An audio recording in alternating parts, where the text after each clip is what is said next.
চাকরি পাই না পাই এই কোটা প্রথা উঠাইতে হবে, আমি এর জন্য লড়বো, প্রয়োজনে বাড়ি যাবো না। সেই গল্প থেকে মাইন্ড ভাইয়ের সাথে আমার যাত্রা শুরু। পরবর্তীতে জুলাই অভ্যুত্থানে তিনি হলপাড়ায়, যখন কেউ সাহস করে না হলপাড়া রুমে রুমে গিয়ে শিক্ষার্থীদেরকে ডাকার জন্য, তখন মাহিন সরকার তিনি লিফলেট নিয়ে প্রত্যেকটি রুমে যেতেন, তিনি রিডিং রুমে যেতেন, গিয়ে হলপাড়াতে তখন সংগঠিত করেছিলেন মাহিন সরকার।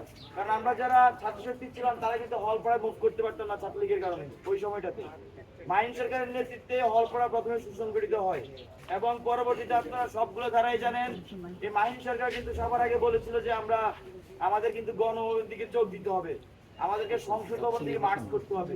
জুলাইয়ের একদম শুরুর দিক থেকে মাহিন সরকার এই কথা বলা শুরু করেছিলেন।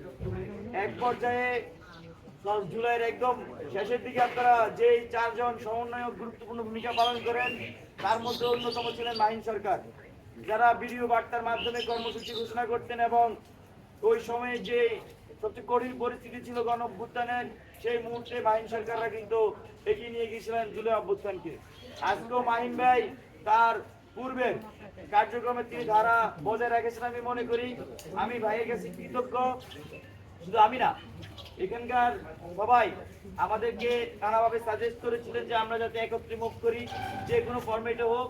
মাহিন ভাই সেই জায়গায় সহযোগিতা করেছেন, তিনি তার বড় মনের পরিচয় দিয়েছেন। আমি ভাইয়ের কাছে সবার পক্ষ থেকে, আমার পক্ষ থেকে ধন্যবাদ, কৃতজ্ঞতা জানাই। আর আসলে এইটুকু বললেও শেষ হবে না। এর বাইরে যদি বলি যে আমরা আসলে একসাথে আমাদের পথ চলা অব্যাহত থাকবে, আপনারা আমাদেরকে দোয়া করবেন। ধন্যবাদ। আসসালামু আলাইকুম।